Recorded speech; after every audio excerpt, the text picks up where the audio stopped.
Okay, so let's start today's session. Many of you must be knowing me.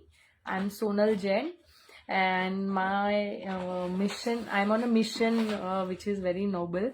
And I must say, I'm a kid of a 5-year-old child. And during this beautiful journey, I have learned many things. So I really wanted to share this with all the parents. All the parents of 0 to 6 months who are very new in this journey. And sometimes it so happens that we stay in nuclear family, and we don't have much experience of handling the child during the first 6 months. So there are many challenges we face, and obviously I was also the parent for the first time, so I also faced all these things. But luckily I had my mom and my mother-in-law with me to handle this situation. So I sailed this journey very patiently and very beautifully. So over the period of time I have learned some techniques which were very helpful for me to have experience of this journey very smoothly. So what I feel is whatever I have gained through all these things, so I want to share this with you all also, so you can have look at it, and you can also experience the same way which I have experienced. Okay, so my today's topic is rhythm. How can you set rhythm for your child, and how it helps your child to have overall holistic development in their life? Okay, so you can set rhythm for each and everything. I can say is you can set rhythm for sleep time, their bedtime, their meal time, their play time, and your life will become smooth. I am saying it will become smooth, and you will experience it, and you will thank me later on. Okay. So let me just start with the one thing which I want to say is how can you make a sleep time rhythm for your child. So over the period of time, within few days, you will come to know what are the timings when your baby goes to sleep, when he wakes up, and when he goes to bed, during the night as well and during the daytime as well. So once you make out the timings of sleep, so accordingly you can make a chart. When he sleeps in a daytime, what are the timings, and for what period he or she sleeps. Okay, so accordingly you can make a timetable, and when you feel now it is his time or her time to go to bed, so you should not wait for other things to do, but immediately you can take action to make your baby fall asleep. So for making child any habit, you need to be a consistent for at least 3 days for the same thing. When you do the same thing at the same time for continuous period of 3 days, it becomes your child's habit. So when you follow such patterns and some such rhythm, it helps your child to understand what is going to be the next process for me in the row. Okay, so accordingly for sleep time you can do so. Then comes their meal time. So during the day, the baby generally eats in 4 to 5 small meals. They have 5 to 6 small meals. So when you know that it is their time to have their meal, so what you can do, once you know your child has get up, then you can set a time that within 20 or 25 minutes after they wake up, you are going to give them the meal, whatever. Up to 6 months baby are always on the breastfeeding or a bottle feeding. So accordingly you can plan your day, and once they wake up, within 25 minutes or 30 minutes you can give them the milk. Okay, or if they are eating, then you can give them according to their age, you can give them their meal as well. So what it sets a rhythm for them, and they know once I will wake up, within so much period of time I will have my food and I will get my food.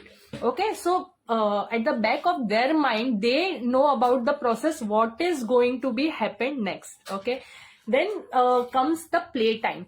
So what we do generally when we are busy, we give them, toys or some activities which are not consistent.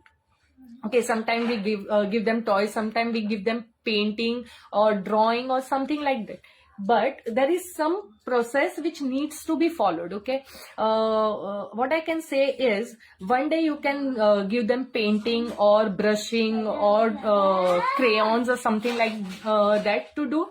Then next day you can give them clay, the clay which comes in different colors and something like that. You can give them that, so on the same time, but you have to fix the time for every day when and how you are going to give them all these things. And then third day you can give them some toys which they can play with the water and something like that. Then next day you can have dance or music with them. Next day you can have outdoor games or something like that. Next day you can have shopping or something like that. So likewise, on the same time, if you follow the rhythm for play time, then they know that first I will wake up, then I will have some food, and then I will play. So they have the rhythm for everything what they are going to do during their day. So generally we, as an adult, we don't like to follow schedule sometime, but I must say kids loves their schedule. If they know what are the things to be done in a row during the day, so it becomes easy for child as well as for their parents to have a smooth life. And sometimes it so happens that child is used to rhythm every day. So whenever you are planning to go somewhere out for 5 to 7 days, or sometime mothers goes to their parents' house, so that environment changes for that child, and generally it becomes very difficult for child to be set in a different environment or a different house. So for that also we can do something, like whenever you are planning to travel, before 5-6 days or 7 days, you can make your child understand, and you can tell them that we are going at some place where it will be little difficult to follow the bedtime rhythm or a sleep time rhythm or meal time or play time. So what effects it makes is, it helps your child to understand that every surrounding, at every place, not everything is going to be same. Sometimes some things will be different for you, and you are not going to get everything whatever you get at your home. So in this process, the timing also gets changed. So when you make them aware in advance that this is how the process is going to be changed for you, so it fixes in their mind that something is going to be different from my daily routine. So in this cases, your child will not get panic in that situation, and it will help you to enjoy that different environment in which you are going to be there. Okay, so I hope these are small things which will help you in much more better way when you know them. Yeah, sometimes we know many techniques or many things, but we fail to implement them. So I hope you have learned something, and it will be helpful for you, and you will definitely make it a practice next time, and I hope this will be helpful for you. Okay, so thank you so much for joining in and listen to me very carefully and patiently. And today is Mother's Day, so I hope all the lovely mothers over here will be going to implement this, and will have peaceful and smooth parenting journey. So with this, I would like to say Happy Mother's Day to all. Okay, enjoy your evening and enjoying. See, he's my son Param. Say hi, Param. Hi. Okay, so happy Sunday to all. Enjoy your parenting journey, and if you have any query, you can reach out to me. This is Sonal Jain here. Bye, good night, thank you.